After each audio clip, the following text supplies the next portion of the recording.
नमस्कार.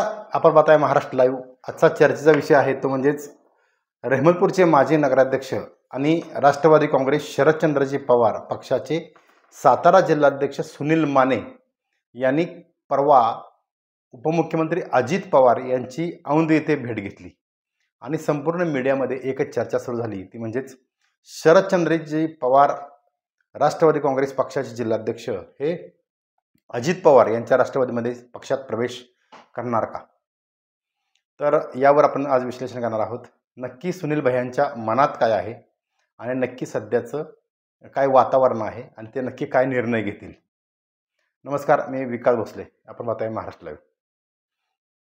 सुनील माने राष्ट्रवादी काँग्रेसचा प्रमुख चेहरा सातारा जिल्ह्यातील असलेला हा कार्यकर्ता 25 वर्षे सलग रहमतपूरचे नगरपालिकेवर वर्चस्व मिळालेले हे नेतृत्व. या नेतृत्वाला पहिल्यापासून खरी साथ होती ती म्हणजेच अजितदादा पवार यांची. 1999 साली राष्ट्रवादी काँग्रेसची स्थापना झाली तेव्हापासून ते आज अखेरपर्यंत सुनील माने यांची सत्ता ही रहमतपूरच्या नगर परिषदेवर होती.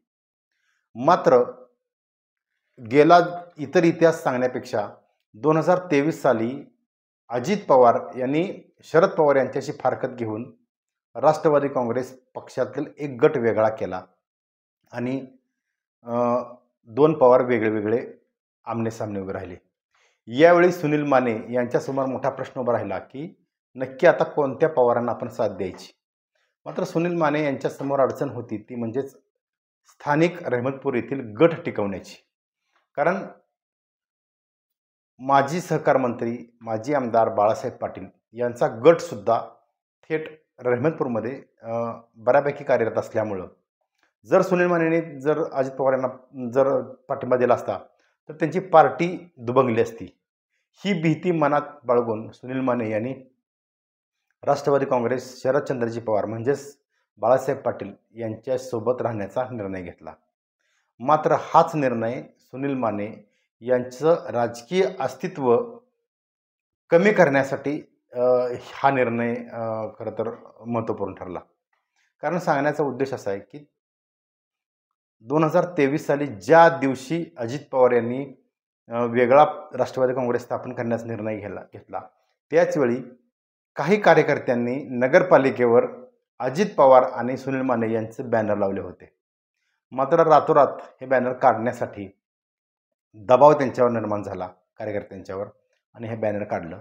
अर्थात जर सुनील मानेंनी त्याचवेळी 2023 साली जर अजित पवार यांना पाठिंबा दिला असता तर आज सुनील माने हे खासदार दिसले असते. एकंदरीत म्हणजेच सुनील माने आणि अजित पवार यांचं नातं ही खूप मैत्रीचं अनेक वर्षापासूनचं घट्ट मैत्रीचं आहे. अर्थात सुनील माने यांच्यासमोर सुद्धा अनंत अडचणी होत्या. मात्र सध्याचं काय परिस्थिती आहे, सुनील माने यांनी अनेक वेळा अजित पवार यांची भेट घेतली मात्र कधीही त्यांनी दुजोरा दिला नाही. ही व्यक्तिगत भेट होती किंवा मैत्रीपूर्ण भेट होती असं त्यांचं नेहमी बोलणं होतं. मात्र औंध येथील कार्यक्रमाच्या वेळी सुनील माने यांनी अजित पवार यांची भेट घेऊन त्यांना निवेदन दिलं. अर्थात हे निवेदन देताना त्यांचे कार्यकर्ते सांगतायत की हे निवेदन होतं की आम्ही उपोषण केलं, रस्त्यासंदर्भाचं अडचणी असल्यामुळे हे उपोषणचे आम्ही अजितदादांना दिलं. मात्र खरं तर राजकारण करत असताना मीडियाच्या समोर येत असताना या गोष्टी प्राकर्षानं जाणवल्या की सुनील माने हे काही दिवसामध्ये अजित पवार यांच्या राष्ट्रवादी काँग्रेसमध्ये प्रवेश करणार असल्याचं खात्रीलायक वृत्त आहे. म्हणजेच काय, येत्या 6 ते 7 दिवसामध्ये सुनील माने हे अजित पवार यांच्या राष्ट्रवादी काँग्रेसमध्ये प्रवेश केलेले दिसतील. अर्थात यामुळे होईल काय तर संपूर्ण रहमतपूरचं राजकारण हे बदलून जाणार आहे. सध्या भारतीय जनता पार्टीचे आमदार आहेत कराड उत्तरमध्ये, खासदार हे भाजपचे आहेत, सत्ता भाजपची आहे.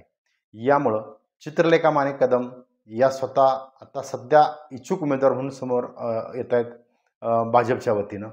त्यानंतर निलेश मानेंचा गट आहे आणि वासुदेव माने आहेत. म्हणजे समोर महायुतीचे तगडं आव्हान हे सुनील मानेंच्या समोर आहे.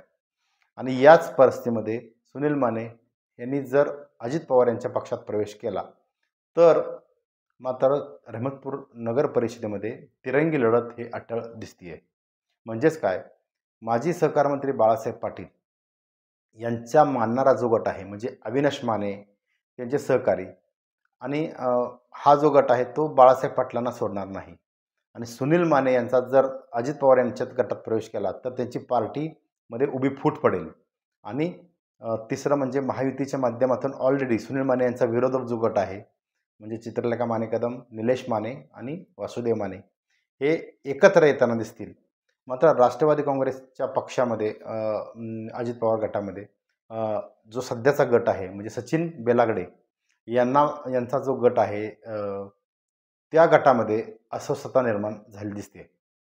एकंदरीतच काय तर सुनील माने यांचा पक्षप्रवेशाचा टायमिंग चुकलेला आहे.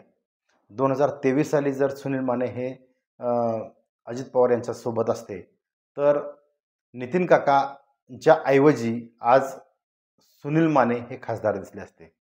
मात्र देर आहे दुरुस्त आहे हे राजकारणात होत राहतं खरं तर. आणि महत्त्वाचं म्हणजे काय, सुनील मानेंच्या आणि अजित पवार यांच्या मैत्रीबद्दल जाता सांगतो की सातारा जिल्ह्यातील खास माणूस अजित पवारांचा म्हणजे सुनील माने. गेल्या अनेक वर्षापासून कोणतंही काम असू द्या, काही असू द्या किंवा कोणती राजकीय घडामोड असू द्या, सुनील मानेशी चर्चा केल्याशिवाय अजित पवार या ठिकाणी कुठलंही मुवमेंट करत नव्हत्या खरं तर. म्हणजे हे सुनील मानेंचं हे मैत्रीचं वैशिष्ट्य आहे त्या दोघांच्या. या मैत्रीचं रूपांतर आता सध्या एका राजकीय प्रवेशामध्ये होणार आहे.